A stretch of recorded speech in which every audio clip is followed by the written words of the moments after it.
Sit rep. I don't feel very good. I feel a little bit sick. I know there's been stuff going around, and I'm going to listen to my body, and I'm not going to train today. I'm going to hold it, and I'm going to train. If I feel better tomorrow, then I'm going to train legs tomorrow. So what I'm going to do today is go to the nap pat and get snapped up. And I am a little bit nervous about getting snapped up because it really hurt. So we'll see how that goes. But I've got the nap pat in 25 minutes, so just heading there now. All good and groovy. And then I'm gonna get back to work on the old laptop and go take another coffee. So what I've been doing so far today, jeez man, what I've been doing so far today, I've been sat on the laptop trying to make it easier for everybody to get in contact with the gym, right? So I do have a website, but one of my softwares that I use seems to be confusing people a little bit. It's a bit frustrating. Some people manage to do it just fine. But that's the thing about business. You don't know whether it's the software that's like putting people off, like, oh, I don't know how to do this. Because some people are genuinely useless when it comes to using a computer and stuff like that, and it's just shocking their level of we'll just say incompetence with with laptops and computers and mobile phones, because I'm one of those people as well, and I don't know, it's hard for me to tell, would I be able to use this as seamlessly as I can if I was a customer for the first time? I think I would, but you never know. You can't tell whether it's just like not being able to use a computer, or whether it's the app that is off-putting, or the user interface that's off-putting. But I've had a lot of positive feedback from people saying like, oh, this app is so easy to use, it's so straightforward, blah, blah, blah. So I'm gonna veer on the side of it's just people that aren't very good at using computers. So what I've done in the case of those people, and to help with my social media campaigns, is that what I want to do is give it a little bit of a human touch, and I've made some very simple form, and I've differentiated whether it's a parent who's signing up a child, or whether it's an adult signing up themselves or showing interest themselves, but has come to the gym via Instagram or Facebook. Because if they go through Google, it's going to be very straightforward. They're just going to go straight to my app. But if they come through social media, it's going to go through my website, which has a form function in it. And I'm just going to take their number, take their name, and I'm going to get in contact with them personally and just take it from there. And then I'll send them the link that they would get if they had just gone through Google, because that seems to be, I seem to be getting a lot from Google but nothing from social media. So I'm going to try that out, and that's going to give me a good indicator of, okay, how did this person come to NCA? And if they went through the form, then, wow, it's simple, isn't it? They came through Facebook or they came through Instagram. But if they come through the app, then they found me through Google or they found me through word of mouth. And that's going to help me to see what my marketing is worth in terms of numbers of sign-ups per however many kroner it takes.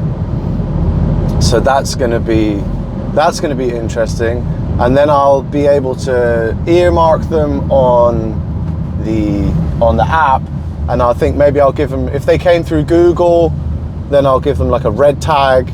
If they came through social media, then I'll give them a blue tag. If they came through word of mouth, then I'll give them another color tag, something like that. Okay.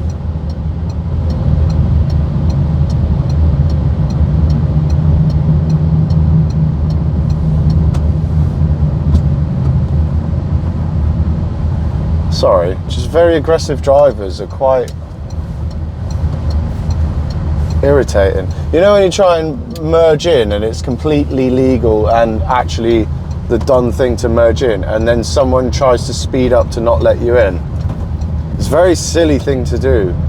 It just makes the road a more dangerous place to be in, and the road's already very dangerous. So that irritates me a little bit. To drive your car like a weapon, I feel should be punished quite severely. But yeah, that should be that should be interesting. I've also started working on the courses. The first one's going to be a free course on how to make a curriculum. I'm going to aim that at some beginner to intermediate coaches to help them design a curriculum and design a course flow, class flow that really works and they can get some positive experiences out of. And then that's going to go into more like, not high quality, because it's all going to be high quality, but more in depth, and with me more involved. I'm going to be making videos and stuff like that. It's just going to take a lot more of my time, so I can't do everything for free. And then hopefully one day we'll be working with coaches one-to-one on like developing coaches as a coach. That would be cool. So yeah, so far today I've made the kids form for the parents. I've made the self-sign-up form where I can get in contact with them and book their trial session in. I have also set the notifications so that I get in my website's sort of inbox.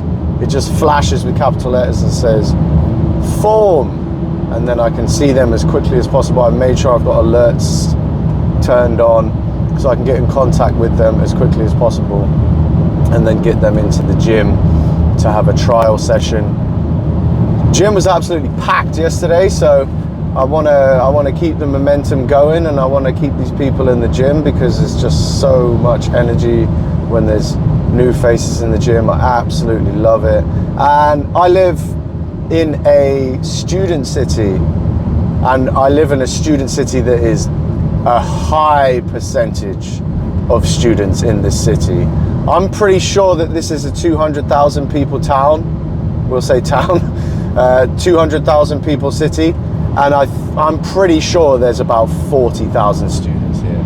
So every semester and every year at random points, I could lose 10 to 15, maybe 20 members. Summers, you don't know, you could lose 15 members. You could lose 50 members.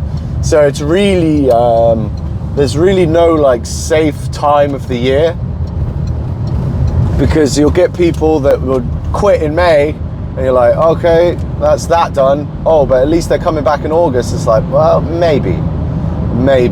And people will say like, oh yeah, but people will join up in January. It's like, yeah, people join up in January. They take stuff up, new adventures in January, but that involves leaving old places, and my place will be the old place that they leave to start a new thing as well.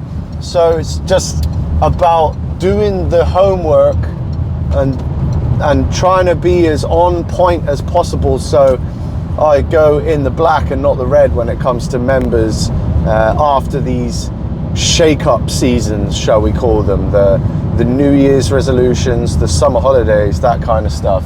And what I'm trying to do, I'll be honest with you guys, a lot of gyms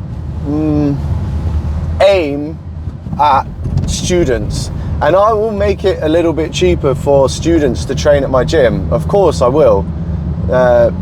If they're trying to study and work and train, the least we can do is just give them a little bit of a discount. But I'm not trying to bank my livelihood on students, right? Why? Because they've got basically no money and they move all the time.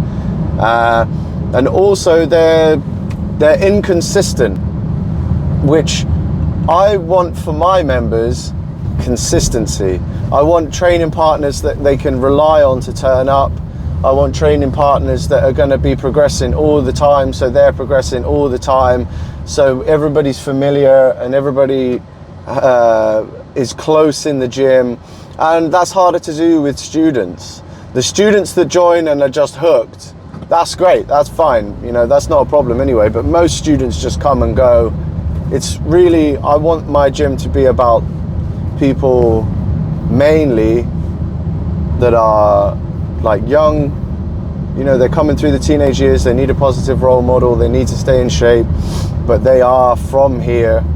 And I want people that are adults and that are working and need a good community vibe, and it's not going to be like a great purge every 6 months where people move away and suddenly they lose 15 friends. I want it so there's just always people coming that are going to be friends year after year after year. I think for me, that's a family, and my family are all over the place and all split up, and it would have been nice to be around them, and I want to have that as my gym model. And plus it's just a headache seeing people go, you know. You got to sort out memberships, you got lots of stuff to organize, and put that on top of the little mini heartbreak of every student leaving. It's just not something I want to deal with. So banking on students, no sir. I want to bank on the everyday person, the worker, the trender that is here to stay. Right? That's who I'm betting on. The locals, let's say it's the Cornish in me. Because if you know anything about Cornish,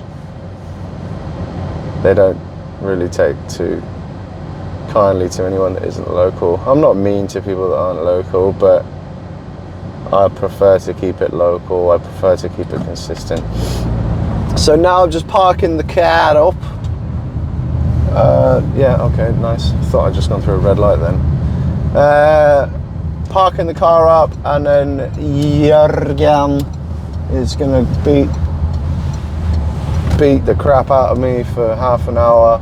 I'm gonna say hour lot, and hopefully on the other side of it, I'm gonna be feeling like a new man, a slightly newer man, you know, slightly less dust on the joints. So I'm parking the car now, and I will speak to you almost immediately.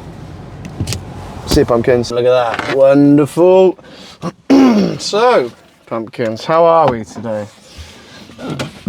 Short, what do I call them? Episodes?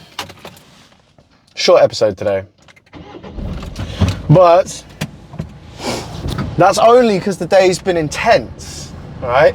And I'm very much looking forward to showing you my project, or like parts of my project that I've been working on, because I just really like it when you get in the groove of learning things, you know?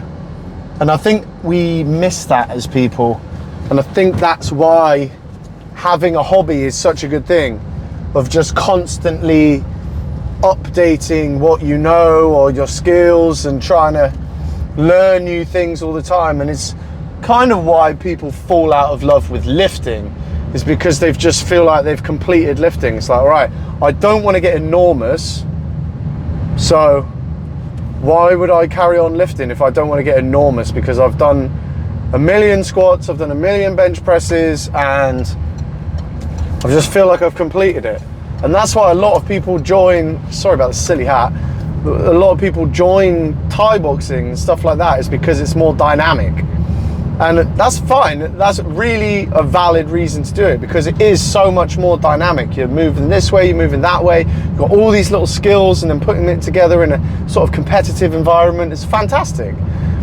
But we miss that outside our lives as well.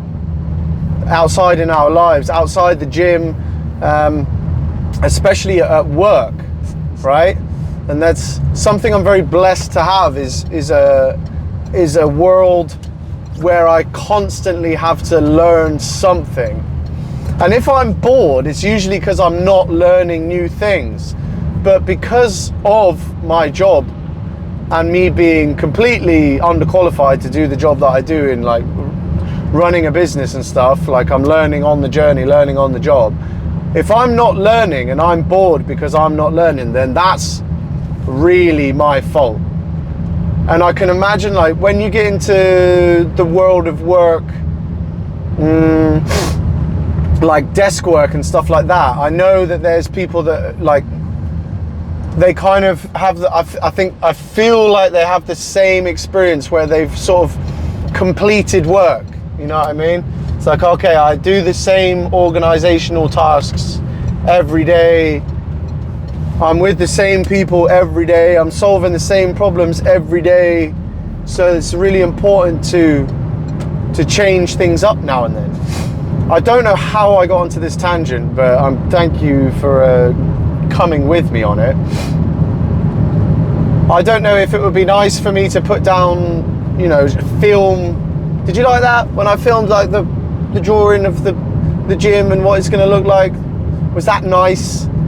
Would it be cool if I did more of that with like the presentations that I'm working on? Sånna typ of thing. Because that's something I've been thinking about, whether that would be nice. Because I feel like you have completed my YouTube at this point. We're like 15 episodes in, you've completed YouTube. You're like, what does this guy do other than drive around? Drive around and talk crap. That is my life.